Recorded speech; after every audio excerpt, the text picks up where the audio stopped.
make it for now, but he'll be back later. I have a lot of text on the screen, so unfortunately it appears that some of you might not be able to see it. I am sorry, but anyways, I got to say I'm super pumped to be here. I'm also very humbled to be in front of so many awesome marketers and entrepreneurs. And I want to give a big shout out to Justin and Thomas for putting all of you guys in the same room. This community is really great. I'm from Seattle. We don't have things like this up there. So thank you all for being awesome and coming out. So we're going to cover a bunch of stuff today around search. And I'm really excited because I think that search is probably the least represented channel in this room. So, Justin has been talking about omni-channel for the last 12 months. Who's investing in new platforms in 2017, whether it's search or LinkedIn or Snapchat or Instagram? Who spun up new accounts on new platforms? Show of hands. Great. So there's about, 15 of you have been listening to Justin preach about the omni-channel. How many of you people who raised your hands are investing in search? All right. So I see one hand out of about 200 people. Which is great because it means a lot of you guys have this really giant growth lever hanging in front of your face that you haven't pulled, that you can start pulling to drive your existing revenue up and to the right. So I think there's a reason that search is so underrepresented in this room. I think that a lot of you guys think it's too hard or it's not valuable. And I want to let you know that's not true at all. One of the benefits of going omni-channel is risk reduction, right? Snapchat's user base is falling. Facebook is limiting publishers' reach. LinkedIn's growth metrics are inflated. Instagram may be cracking down on engagement pods and other growth hacking techniques. And so when you diversify across channels, you minimize impact of these platform changes to your business. So again, I think it's perceived as too hard or not valuable enough, so I kind of want to address those so you guys can follow along for the next a couple slides. So when people search Google, they're basically raising their hand and saying, hey, I'm interested in your product. And not only that, but they're telling you exactly the stage of the life cycle that they're currently in. So a good example of this is if I'm buying a bike and I search, aluminum frame versus steel frame bicycles, you know that I'm near the top of the funnel. I don't know what kind of bike I want. I don't know what kind of make I want, but I'm probably going to buy a bike. And you can even follow that user down the funnel. So once they have decided whether they want an aluminum frame bike or a steel frame bike, then they might search for Schwinn versus Trek, right? And then you can hit them with more content that answers those questions. And as you answer these questions that they have, you're going to become a credible and authoritative in that subject that they're searching for. So the other cool thing about search is it's incremental, right? I wrote a blog post 3 months ago, and it still gets 100 visits a day. And I haven't thought about it since I published it 3 months ago. And I'm going to write another blog post today, and in 3 months, it's going to start getting 100 visits a day, and it's going to do that for the year. And you just keep on creating content, and your growth just keeps on going up and up and up and up and up. And there's this huge long tail of searchers and visits that you're going to get over the next months and years.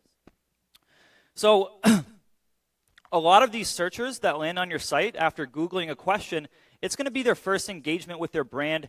And when you think about your other advertising channels like social or email, unless you're going viral, the people seeing your content have already seen it before. They've already seen it. Where with search, 99% of your search visitors, this is their first time engaging with your brand. And so search is a great way to get out there in front of new people who have never heard of you. Bring them into your funnel, and then start remarketing them through social, etc. So finally, the reason you guys got to be investing in search is because Moz says 42% of e-com revenue is driven by search. Now, Moz is an SEO tool company. They're probably a little biased, but what if that number was 32% or 22%? It's still a really big number, and 22% is a lot, right? If I had a magic lamp and I rubbed it, and a marketing guru popped out, and he raised everyone's revenue by 20% in this room, how much money is that? Is that $100,000? Is it millions? Is it tens of millions? 20% lift is a great, but Moz says you can do 40. So I think the next misconception is that people think search is hard. You know, you Google, hey, what actually matters to ranking on Google, and you get all these web pages, and they give you 150 different bullet points for things you need to be looking out for. Keyword density, URL structure, and it just becomes overwhelming because they give you these 150 bullet points, but they don't tell you what's important. They don't tell you that you could ignore 99% of the bullet points they just shoved in front of you and really only focus on 4 or 5 things. And you can ignore the rest, and you can still rank. And I believe everybody here can rank because I can rank, and I don't have all the answers, but I'm still able to do it day in and day out regardless. So the strategy I want to share with you guys is the content strategy that took us from 10 visits a day to 300 in just a couple months. It's been very impactful. We went from 0 leads a day on our website to 10, and this same strategy is going to take us to over 1,000 visits a day in the next 3 to 6 months, and hopefully propel us, even farther than that.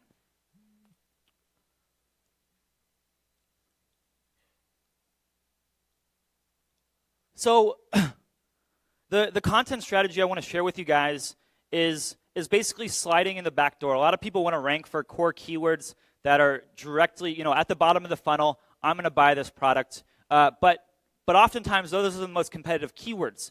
And the way that you can compete for less with less resources, less knowledge, less expertise is by targeting top of the funnel keywords, and that's what we did.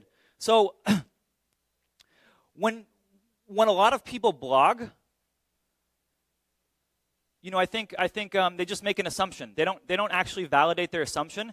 They make it up on the spot and they just run with it, and it turns out that it's not impactful. It's not going to rank, which means the only people that are going to see it are the people on their email list and their social channels. So if you use data to drive your content decisions, you'll get that really, really long tail. And now let me give you an example. Just slight variations of a particular keyword can have massive differences in search volume and search difficulty. Off the top of my head, just making something up, if you were to try and rank for, let's say, steel frame bikes with 10,000 searches a month, but steel frame bicycles has 30, right? And that's not intuitive. You're not going to be able to guess which one has the right search volume. So you guys have to use data to drive content decisions. Now, the next thing you're going to want to do is you're going to want to think about who your audience is. So with this strategy that we implemented, our audience is marketers and founders, right? Founders of smaller companies. We're an agency. We provide growth marketing services. Founders at smaller companies, marketing people at bigger organizations. And then you have to think about what they're searching for. So for me, that was really easy because I'm a marketer and a founder, and I'm searching for tactical information about the major platforms and the marketing tools that I'm using. So once you decide, let's say a core keyword like LinkedIn, we're going to start seeing what the search volume is for how to do things on LinkedIn, or why things happen on LinkedIn, or where things happen on LinkedIn. So here's what we're talking about on our agency's blog. We're talking about how to get verified on Instagram. We're talking about LinkedIn headline examples, WooCommerce versus Shopify, best LinkedIn profiles. None of these things have to do with SEO, but I guarantee you, more than 50% of these people searching for these are marketers or founders, and a lot of these guys have marketing budgets. And why not me? Why not spend it with me? So if you're an agency, you should also be looking at all of these things that your prospects are buying. Now, you're taking a photo. I've actually spent several hours doing the research. I have 500 keywords. If you send me an email, I'll give you all my research for free. So I want to give another example because the strategies that I'm talking about isn't just relevant to agencies, it's relevant to e-commerce companies, it's relevant to startups, and it works whether you have a little bit of resources or a lot of resources. So if I was a tea company, right, I would be targeting all these informational searchers that people make every month. And if you add up all the keywords, there's hundreds, and all the search volume, there's got to be hundreds of thousands of these tea searches per month. Tea versus coffee, how to make green tea versus black tea. Everyone searching here either drinks tea or they're going to drink tea really soon. let's do another one. So coffee, very similar. How much caffeine in a cup of coffee, how to make French press coffee, how to clean a coffee pot. And these things are a lot easier than trying to rank for best coffee or Vietnamese coffee, right? The bigger brands are ignoring these. It's actually crazy how little content people are creating that answer these search terms. It's very, very easy to rank for these things. So we're going to do one more example, and this is a fitness example. If I sell an ice shaker, if I'm Gronk and I sell an ice shaker, I want to be creating content that I know fitness people are going to be searching for, because fitness people are going to buy my ice shaker, right? And fitness people are searching for healthy information. How do I be more healthy? What is the best protein powder? Those 1,500 people, I guarantee you most of them have a protein shaker, right? So it's a great strategy. So I'm going to give you guys a 2-minute demo of the tool that we use, because it's so easy to use. Next time I see you guys at the next Stack and Growth, I want to ask you, how's your content strategy going? None of you guys can tell me it was too hard, I couldn't figure it out, because it's not. So I'm gonna literally spend 3 minutes on this, and you guys are going to get a good sense of just how easy it is and how little time you need to spend on executing on this.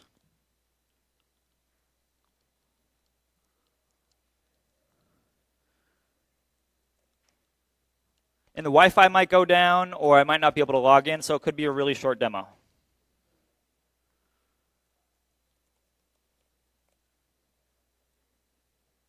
So this is a tool called Ahrefs, and it's going to tell you what people are searching for, the monthly search volume, and the associated difficulty.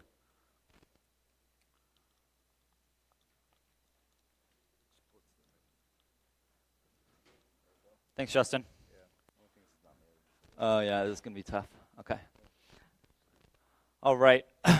So the text is tiny. It's a little hard to see. I'm going to keep this really quick and keep on moving on. So this is a keyword explorer. I'm going to type in something like, let's say, Instagram. And what this is going to do is it's going to give me every single search query that anyone is making that involves the keyword Instagram. Now, we get a lot of searches. 9 million searches for Instagram. This is mostly people who just aren't adding the .com. But what we're seeing here is that if we filter for the variations, there's over 1.1 million, 2 million variations for the way that people search Instagram. So what we're going to do is we're going to go back to those informational keywords. How, what, where, why, versus, review, best. So let's try best. This isn't a very good demo. I can't even read the keyword, so I'm just gonna go ahead and move on. But the point is that I just created a list of hundreds and hundreds of informational searches related to Instagram. So if you do Instagram marketing, these are what your prospects are searching for.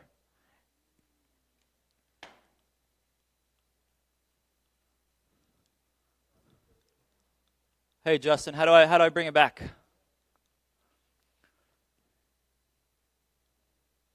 That wasn't a very good idea, was it?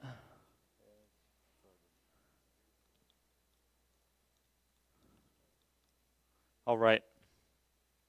So you guys are creating all this great content. Now you guys need to create some great backlinks. There's a lot of different backlinking strategies, but the ones that I'm going to focus on are the ones that you can implement without knowing anything about SEO. So the first one is really awesome. It's doing case studies with your tech stack, right? Look at the products you guys are using in your organization, right? You guys are using Insightly. You guys are using a CRM. You guys are using automation tools, email marketing tools, lead capture tools. All of those vendors are publishing case studies on their blog. And if you have an awesome implementation story, you can reach out and they're going to post your case study on their blog, highlighting your company with a link back to your website. So this is an example of that. We use Opt-in Monster to capture lead information. We implemented an awesome campaign for a WeWork competitor. It went really well. Conversion rates increased by 1,500%. And we hit up Opt-in Monster, and now we have a link back from Opt-in Monster. They're highly authoritative. They're very trustworthy. And there's hundreds and hundreds and hundreds of these vendors that you guys can contact. So the next one is writing PR about big companies that you don't have a relationship with. This one was kind of an accident, but we saw that Shopify and Amazon announced a new integration, and they didn't do any PR. They just made a blog post, so we saw it, and within an hour, we had a PR article up that was talking about it. Now, it got picked up by the LinkedIn algorithm, it got picked up by hundreds and hundreds of news sites, and we got over 160 comments accidentally on this Amazon Shopify article. I didn't post it on. So I think it appeared in Google News, and I think the LinkedIn algorithm is manually curated. Does anyone have any insight on how LinkedIn pulls into? I posted the press release. A PR news site. I think it's AB Newswire or something. Yeah. And then LinkedIn picked it up. I think it was manually curated, but it works really well. So, word of warning: make sure you get all the information right, because if you don't, they're going to reach out and they're going to be angry. But I talked to my lawyer and he said we're good. We didn't break any laws. So you guys can do this too. I already spent the money on getting legal to approve it, so you guys can run with it. So the next one is, all right, so you guys just spent 3 months creating, let's say, 100 blog posts for your guys' content marketing campaign. You have all this great information that may not appear other places on the internet, and what we found was there was a lot of gaps that we had written about but weren't covered on Wikipedia. And so what we did is we found this article coincidentally called Fake Influencers, and we saw that they didn't have some information that we had, so we cited ourselves and linked back to ourselves. And now we have a link from Wikipedia. And it's still up, months later. So it's you want to be able to provide value, and you also want to, one of the things we did was we cleaned up the article in general. There's some other citations. We went and found those citations and submitted it along with, with the link back to our website. So this strategy is called the buddy system. I don't think it's ever been formally talked about. I don't think it's a thing. So we're premiering the buddy system today, and it's kind of exciting because it's by far the #1 most powerful link building strategy I've ever implemented. And the way the buddy system works is you find a buddy who's on a similar growth rate to you, and you guys bring each other into opportunities. So one of my buddies had the opportunity to publish a case study on Moz. Now, Moz is one of the most authoritative sites on the internet. Google considers it to be highly trustworthy, and when they link to you, they pass on a lot of that trust. And so our friend sent over his case study before it was published, and he said, "Hey, Nick, can you review it?" And I said, "Sure, no problem." I took a look, I provided some feedback, and when the article went live, he gave us a shout out in the acknowledgement section with a link back to our site. Now, we got all the benefits of being on one of the highest trusted sites by Google on the internet, and I didn't do anything. I didn't get the opportunity. I didn't do the awesome CRO. I just had a buddy who brought me into it. Now, not only was this published on Moz, but Moz is followed by 50 other marketing blogs, and so it was syndicated across the internet, and our authority just went through the roof, where I think we're one of the most powerful SEO sites in Seattle now.